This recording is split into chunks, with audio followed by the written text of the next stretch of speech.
To 9 news. स्वागत है आप सभी का हमारे चैनल में एक बार फिर से ट्रेंडिंग बॉलीवुड इस स्पेशल प्रोग्राम में मैं आप सभी की होस्ट तृप्ति आपको बताने जा रही हूँ। इस वक्त आर्यन खान जरूर आर्थर रोड जेल के अंदर बंद है, लेकिन आर्यन खान के सपोर्ट में पूरा बॉलीवुड जगत ही नहीं, देश भर के कई बड़े दिग्गज खड़े हो चुके हैं। कांग्रेस के नवाब मलिक ने शुरुआत की और अब तक सोनू सूद से लेकर मेघा सिंह से लेकर बॉलीवुड जगत से कई बड़े नाम, पूजा भट्ट से लेकर ऋतिक रोशन, सुजैन खान, इन सब का सामने आया। और तो और दिग्गज अभिनेताओं के बाद दिग्गज कई कलाकारों के अलावा दिग्गज नेताओं का नाम महबूबा मुफ्ती तक ने आर्यन को सपोर्ट किया है। अब आर्यन खान की मेंटल स्टेट के बारे में कोई वाकई नहीं समझ पाया है, इसका जिक्र कैसे हुआ है, निखिल तनेजा ने क्या कहा है जो वाकई में आर्यन खान के दिल के हाल को बयां कर रहा है। आर्यन खान की तकलीफ कैसे बयां करते हुए नजर आए हैं खुद निखिल तनेजा की मेंटल स्टेट 23 की उम्र में कैसी होगी उस बच्चे की जिसने अभी लाइमलाइट के बीच सिर्फ और सिर्फ नेगेटिविटी ही देखी होगी, जो अपने बारे में ऐसी खबरें पढ़ेगा। सोशल मीडिया पर मीम्स बन रहे हैं, उन्हें ट्रोल किया जा रहा है, मीडिया विच हंटिंग का उन्हें शिकार बनाती नजर आई है। आर्यन की स्थिति पर क्या है खुलासे, देखिए रिपोर्ट। जैसा कि आप जानते ही हैं कि ड्रग्स से जुड़े नार्को टेस्ट जो होते हैं उसमें आर्यन खान की बॉडी में किसी भी तरह का नशीला पदार्थ नहीं पाया गया है ऐसा, और ना ही उनके मोबाइल फोन में ड्रग्स का चैट था, फुटबॉल से जुड़ा चैट था। आर्यन खान ना तो ड्रग्स लेते पकड़े गए और ना ही ड्रग्स बेचते पकड़े गए, और ना ही वो पेडलर है, ना वो ड्रग्स सप्लाई करते हैं, और ना ही वो ड्रग के आदि पकड़े गए थे। ऐसे में सिर्फ इंटरोगेशन के जरिए आर्यन खान जो 4 साल से ड्रग्स ले रहे थे ये पता चलने की वजह से एनसीबी उन्हें अपनी कस्टडी में तो नहीं रख पाई लंबे समय तक, क्योंकि कोर्ट ने कह दिया कि एनसीबी के पास कोई ऐसा सबूत नहीं जिससे वो आर्यन खान को अपनी कस्टडी में रखे। इन सब के बीच एक बात आपको बताना चाहेंगे, वो बात यह है कि आर्यन खान के ड्रग मामले में शायद आपको इस बात की खबर ना हो, लेकिन सच तो ये है कि आर्यन खान की मुसीबत अभी कम नहीं हो रही है, और ये लोग भी जानते हैं। लोग इसके लिए आर्यन खान को सपोर्ट भी फुल ऑन कर रहे हैं।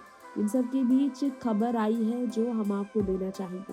सोनू सूद ने बड़ा ठीक कहा, कानून अपना समय लेगा, लेकिन इस दौरान इंसानियत और आत्मा पर से जो पर्दा उठा है वो हमेशा आपके चरित्र का प्रमाण पत्र रहेगा। कल फिर एक नई सुबह होगी, बस हौसला बुलंद रखना। ये कहा है सोनू सूद ने दोबारा से आर्यन की सपोर्ट में आकर कि आर्यन खान को लेकर भले ही उनके चरित्र पर सवाल खड़े हुए हैं, लेकिन फिर से नई सुबह होगी, समय दिया जाए एनसीबी को। तो आपको यहाँ बताना चाहेंगे हमारी इस रिपोर्ट में आर्यन खान मामले में शाहरुख के फैसले क्या है। सोचने वाली बात तो ये भी है कि आर्यन खान मामले में शाहरुख किस तरह से अपने बेटे को सपोर्ट कर पा रहे हैं। इस तरह की चर्चा काफ़ी ज़ोरों शोरों से हो रही है, लेकिन क्या आपको मालूम है इस बारे में कि पूरी तरह से शाहरुख खान के सपोर्ट में शेखर सुमन से लेकर विशाल डडलानी ये सब तो आए, लेकिन शाहरुख गौरी अब भी चुप है।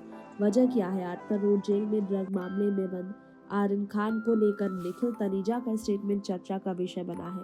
निखिल तनेजा ने कहा #thread on Aryan Khan, for the last few days I have not been thinking of Aryan the son of superstar Shahrukh Khan, but of Aryan, a 23-year-old young Indian who was caught by an investigative agency for an alleged misdemeanor, and I have been thinking about his mental health. Aryan Khan के mental health को लेकर निखिल तनेजा ने कहा, this is a young Indian who has allegedly broken a law with an offense that ultimately harms no one else but his own self.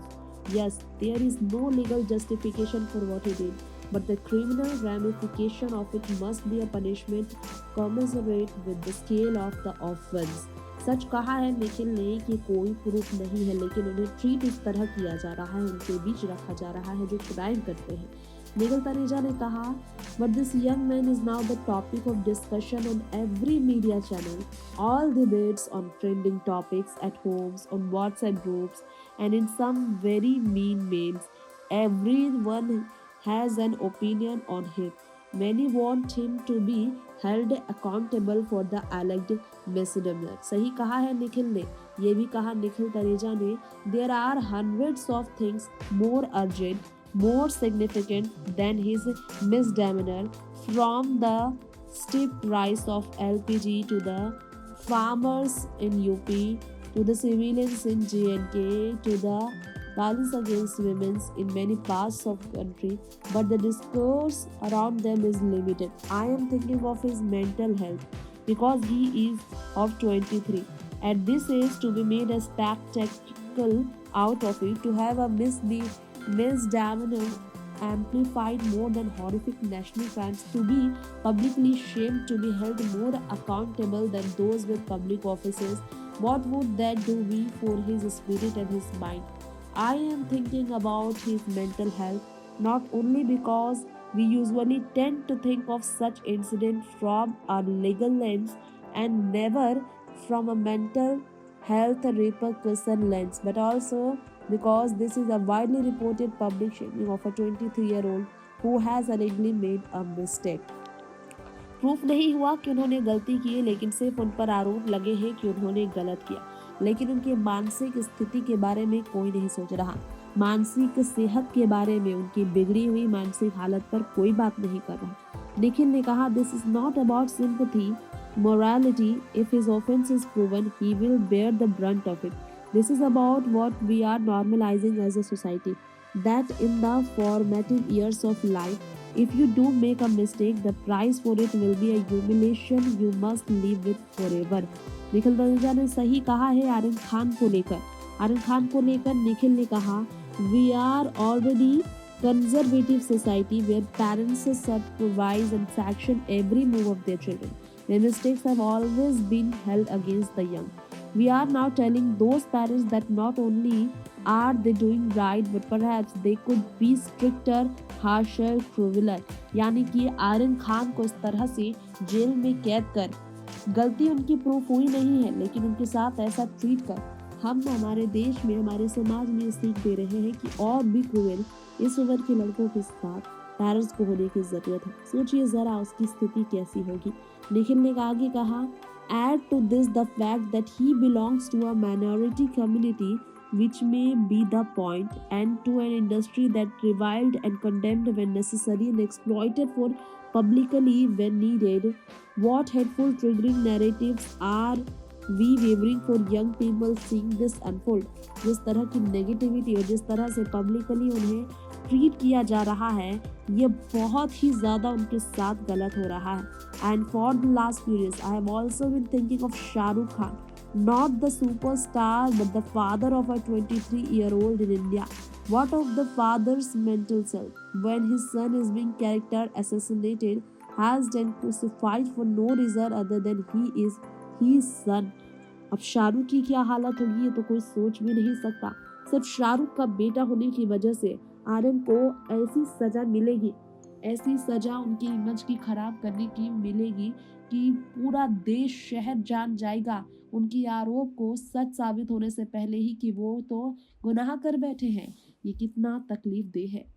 तो दर्शकों, आप सभी ने जाना आर्यन खान को लेकर निखिल तनेजा का ये लंबा चौड़ा ट्विटर पर ये पोस्ट करता है इशारा कि वाकई में शाहरुख खान की मेंटल स्टेट से ज्यादा आर्यन खान के इस वक्त मेंटल स्टेट की बारे में सोचने की जरूरत है। जिनके रूटीन चेकअप के अलावा जो भी टेस्ट हुए, सब्सिक्वेंट टेस्ट हुए हैं, नार्को टेस्ट हुए हैं, मेडिकल जांच हुआ है, उन सब में आर्यन खान के खिलाफ कोई भी ऐसा सबूत नहीं मिला जिसकी वजह से एनसीबी उन्हें अपनी हिरासत में ले। यही कारण है कि कोर्ट ने भी उन्हें हिरासत में लेने से इजाजत एनसीबी को नहीं दी। लेकिन जुडिशियल कस्टडी में 14 दिनों के लिए बंद आर्यन खान के मामले में अब तक जब कोई भी सबूत नहीं मिला तो कल उन्हें जरूर बेल मिल जाएगा, उम्मीद की जा रही है। खैर, आपकी क्या राय है? आर्यन खान को बेल मिलनी चाहिए क्योंकि उनके खिलाफ नहीं है कोई भी पुख्ता सबूत एनसीबी के हाथ या फिर ड्रग पार्टी में वो शामिल हुए, यही उनकी गलती है जिसके कारण तहकीकात में एनसीबी के बीच उन्हें अभी भी रहना चाहिए। फिलहाल आप पर हम छोड़ते हैं आपकी ये राय, हमें कमेंट बॉक्स में जरूर बताएं इस सवाल का जवाब देते हुए कि आप क्या वाकई में आर्यन खान के सपोर्ट में हैं। वक्त हो गया है इजाजत लेने का। देखते रहें ट्रेंडी की हर खबर हमारे चैनल नेक्स्ट 9 न्यूज के साथ। नमस्कार।